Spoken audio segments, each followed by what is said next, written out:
Hi, and welcome back to my series for credit cards for international students in Canada. In our past videos, we discussed why credit cards are the best way for international students to build credit here, and also the cards that you can have that gives you rewards while building credits in Canada. Today, we're going to figure out how you can take advantages of these cards while avoiding interest rates from your banks. We're going to discuss 5 strategies to avoid interest rates. One of the first strategies is to pay your balance within the grace period. Now, most credit cards have a grace period of 21 to 25 days where you won't be charged for any purchases made on your card. After that grace period, you start to incur charges.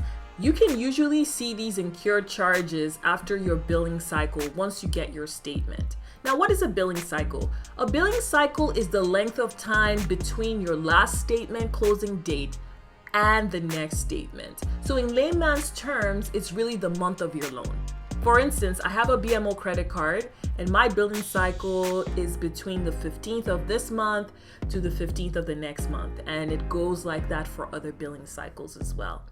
Now, if you pay your entire balance during your grace period, you will get another grace period the next billing cycle again if you make another purchase and have a balance in that billing period. And this just happens to be a virtuous cycle if you keep paying within that grace period.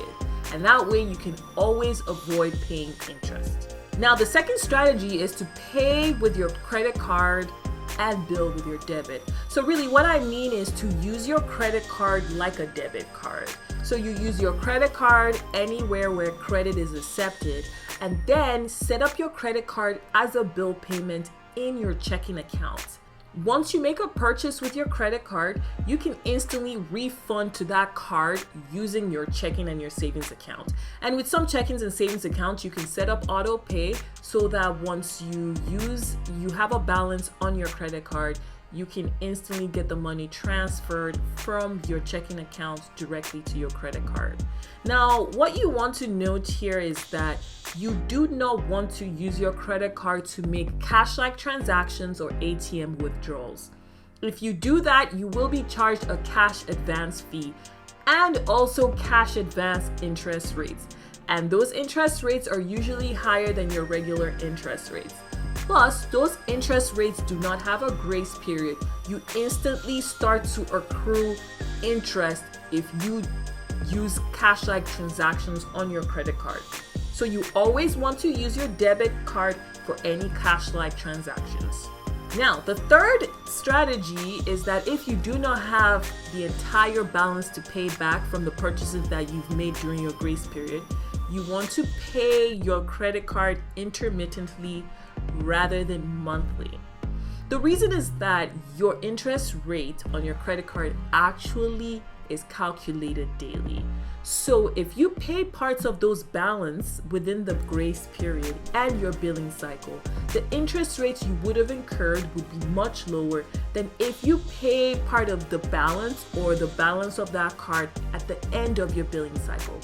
So what I mean here is, if you, let's say you have a balance of $200 in your $500 credit card, and you do not have the entire $200 to pay back during your grace period, whatever money you have, let's say it's $150, if it's $10 every week, or if it's $50 every week, put down those $50 every week rather than accruing all that $200 and paying it at the end of the billing cycle. Because if you pay down weekly, because the interest is calculated daily, your interest would be much lower than if you pay down that $200 or the accumulated sum of money that you have at the end of your billing cycle.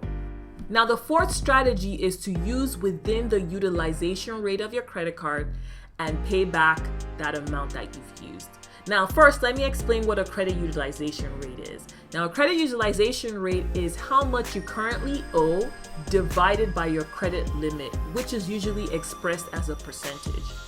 Now, for instance, if you have a $500 credit card and you use $50, so you make a purchase of $50 and then your balance is $50 owing on that card, your credit utilization is 10%.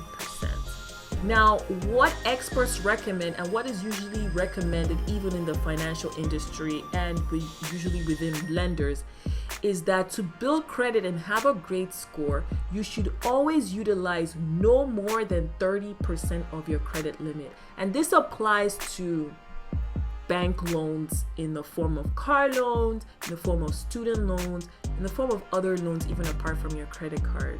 Since you are an international student here, you would only have that credit card as your way to build credit, and that's your only credit limit. So you should only utilize 30% or lower of your credit utilization limit on that card.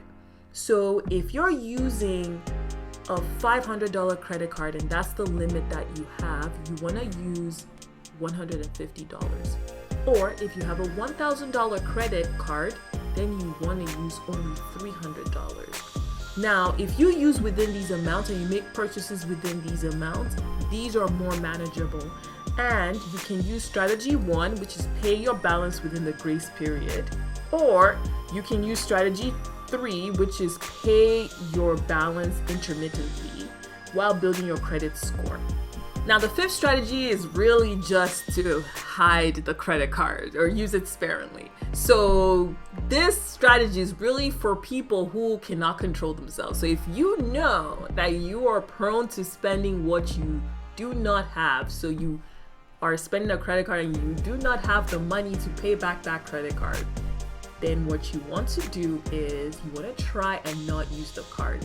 You still want to get a credit card because you need to build credit in Canada, but you do not want to use that card as often. So what you want to do is you want to use the card once every 3 months, or maybe like a Starbucks coffee, something you could pay back right away. Maybe use only $5 and pay that back right away.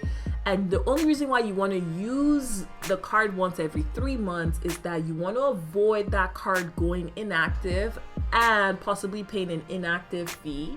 And you still want to build credit, so you need to still use that card. So what you can do is you can set reminders on your phone every 3 months. Use your card for coffee or tea or whatever it is that you want to use it here for. Otherwise, do not keep that credit card on you. You will be tempted to use it. Do not keep it in your wallet. Keep it in a safe place that no one can access and that you do not access often as well. Now, a quick note for these strategies here. For them to work, you really need to examine the terms and conditions of your card. So what you want to do is when you get your credit card, you want to read through the terms and conditions to really understand what you're getting yourself into and seeing how these strategies would apply to you.